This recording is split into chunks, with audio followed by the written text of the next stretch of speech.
এইসব মানুষের থেকে দূরে থাকা উচিত। যেমন তারা অন্যদেরকে স্বল্পজ্ঞানী এবং ত্রুটিপূর্ণ মনে করে, কিন্তু নিজেদেরকে জ্ঞানী মনে করে।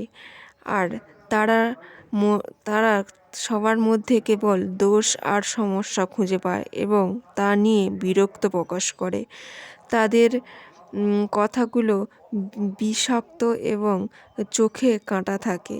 তারা মানুষকে অপমান করতে ভালোবাসে এবং তারা বন্ধু সেজে তোমার দুর্বলতাগুলোকে জেনে নেয় এবং সেইগুলো নিয়ে অন্যের কাছে উপহাস করে এবং ঠাট্টা করে তোমাকে নিয়ে।